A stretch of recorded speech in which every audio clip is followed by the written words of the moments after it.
السلام علیکم ورحمۃ اللہ وبرکاتہ۔ بسم اللہ الرحمن الرحیم۔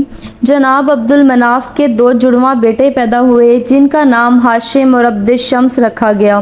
تاریخی کتب سے پتہ چلتا ہے ان دونوں بچوں کے کچھ اعضاء بھی جڑے ہوئے تھے جن کو بعد میں الگ کیا گیا۔ جب یہ بات نجومیوں تک پہنچی تو انہوں نے پیشن گوئی کی کہ ان دونوں کی اولادیں ہمیشہ رنجش میں رہیں گی اور ایک دوسرے سے آگے نکلنے کی دوڑ میں لگی رہیں گی۔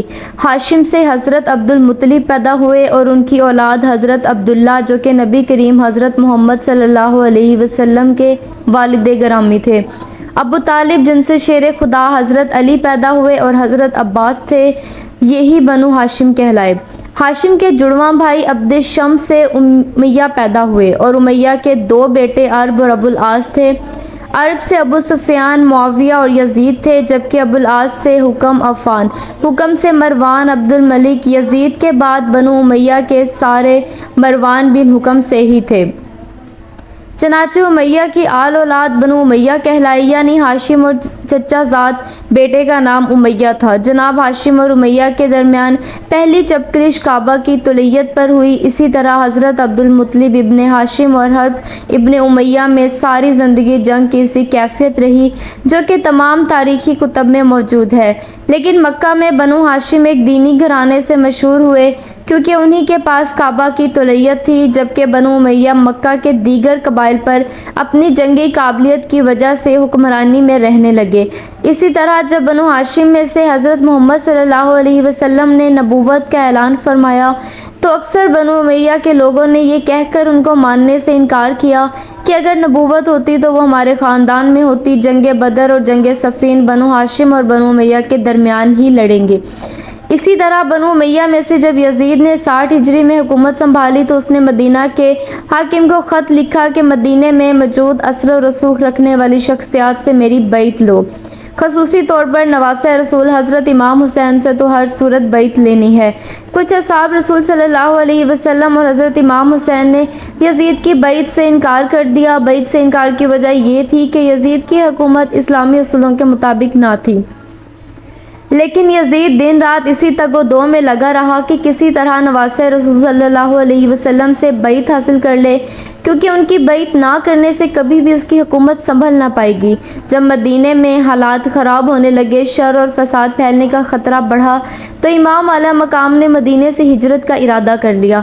28 رجب کو نواسہ رسول صلی اللہ علیہ وسلم نے اپنے قافلے کے ساتھ مدینے سے ہجرت کی اور یہ قافلہ 3 شعبان کو مکہ پہنچا۔ مکہ میں آپ کا خیر مقدم کیا گیا اور جوک در جوک آپ سے ملنے آتے۔ 10 رمضان کو حضرت امام حسین کے پاس پہلا خط کوفہ سے آیا اور پھر بے شمار خط کوفے سے آنے لگا کہ آپ کوفہ آ جائیں، ہم آپ کی بیعت کریں گے اور یزید کی حکومت کو ہم نہیں مانتے۔ آپ نے اپنے چچا زاد بھائی حضرت مسلم بن عقیل کو اپنا سفیر بنا کر کوفہ بھیجا کہ وہاں کے حالات کا جائزہ لیں۔ 6 شوال کو حضرت مسلم بن عقیل کے ہاتھ پر تقریباً 18,000 کوفیوں نے بیعت کر لی۔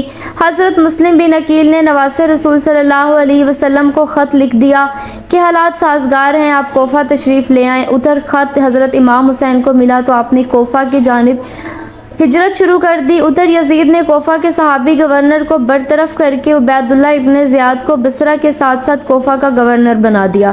عبید اللہ ابن زیاد پہلے سے ہی اپنی صفا کی وجہ سے عراق میں مشہور تھا۔ ابن زیاد نے لوگوں کو ڈرایا، دھمکایا اور قید میں ڈال کر اور آخرکار حضرت مسلم بن عقیل کو بے دردی سے شہید کر دیا گیا۔ دوسری طرف حضرت مسلم بن عقیل کا خط پڑھ کر حضرت امام حسین نے اپنے قافلے کے ساتھ کوفہ کی جانب ہجرت شروع کر دی۔ عبداللہ ابن زیاد کو جب جگر گوشہ رسول صلی اللہ علیہ وسلم کی کوفہ کی جانب روانگی کا علم ہوا تو اس نے حسین بن تمیم کو 4,000 کا لشکر دے کر قادسیہ کی جانب روانہ کیا کہ ان علاقوں کی سخت نگرانی کی جا سکے تاکہ ان علاقوں سے آمد و رفت کرنے والے افراد کی نقل و حرکت سے آگاہی حاصل کر سکے۔ ہربن یزید ریاحی کا 1,000 کا لشکر بھی حسین بن تمیم کے لشکر کا حصہ تھا جو قافلہ حسینی کا راستہ روکنے کے لیے بھجوایا گیا تھا۔ 61 ہجری 2 محرم کو حضرت امام حسین کے قافلے کو روک دیا گیا۔ جب امام عالم مقام کو پتہ چلا کہ یہی کربلا ہے تو آپ نے حکم دیا کہ خیمے نصب کر دیے جائیں۔ کربلا میں فوج کا سپہ سالار عمر بن سعد تھا جو کہ خون ریزی سے بچنا چاہتا تھا، لیکن کوفہ میں موجود گورنر عبیداللہ ابن زیاد کو شمر نے جنگ کے لیے اکسایا اور آخرکار 9 محرم کو شمر 4000 سپاہی لے کر کربلا پہنچ گیا اور ساتھ میں عمر بن سعد کے لیے دھمکی امیز خط لے کر آیا کہ یا تو حضرت امام حسین سے بیعت لو یا پھر ان کے ساتھ جنگ کرو۔ 10 محرم کو نواسہ رسول صلی اللہ علیہ وسلم اپنے جانثاروں کے لاشیں اٹھا کر نڈھال ہو چکے ہیں، لیکن شجاعت حیدری کی جھلک اب بھی چہرے پر چمک رہی ہے۔ شیر خدا کے شیر اپنے تمام اثاثے لٹانے کے بعد خود گھوڑے پر سوار ہوتے ہیں۔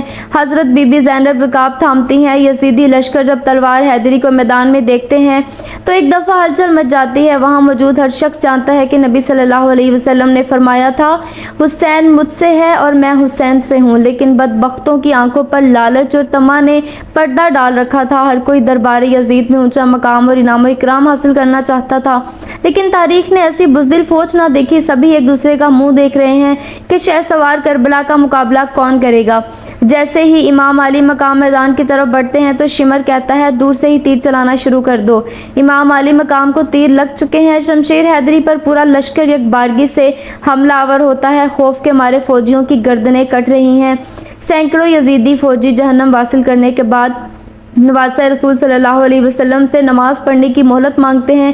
یہی وہ وقت تھا کہ جب شمر کے جوش دلانے پر مالک کندی نے پیچھے سے ایک ایسا وار کیا، شمر ملعون کے کہنے پر سب نے تیروں کی برسات کر دی۔ خلی بن یزید نواسہ رسول صلی اللہ علیہ وسلم کا سر کاٹنے کے لیے آگے بڑھا، لیکن ہاتھ کام گئے۔ پھر شکیل القلب بدبخت اور ذلیل سنان بن انس آگے بڑھا اور انعام اکرام کی لالچ میں امام علی مقام کا سر تن سے جدا کیا۔ ملعون ابن زیاد کے حکم پر تمام سر نیزوں پر چڑھا دیے گئے اور جسم اطہر کو گھوڑوں کی ٹاپوں تلے پامال کیا گیا۔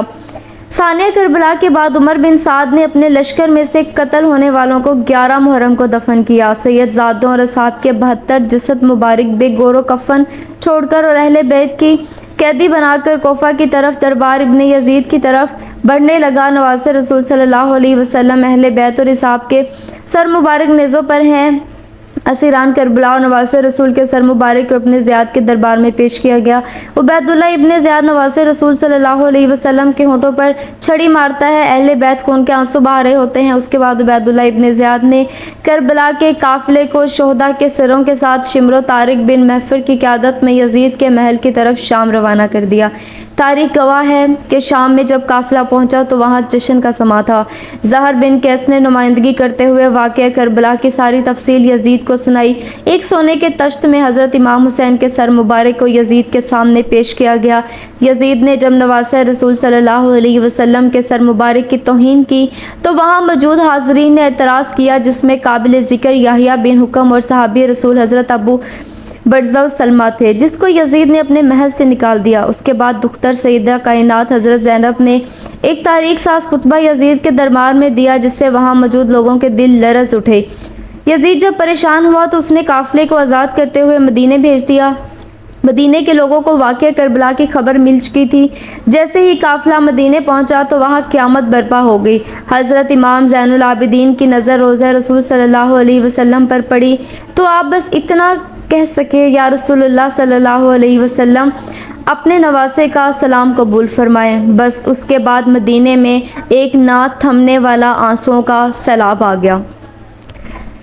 ناظرین، اگر آپ کو ویڈیو اچھی لگی ہو اور معلوماتی لگی ہو، صدقہ جاریہ کی نیت سے ویڈیو کو ضرور شیئر کریں اور لائک کریں، اور اگر آپ اس چینل پر نئے ہیں تو آپ اس چینل کو سبسکرائب کر دیں تاکہ آپ کو ہر نئی آنے والی ویڈیو مل سکے۔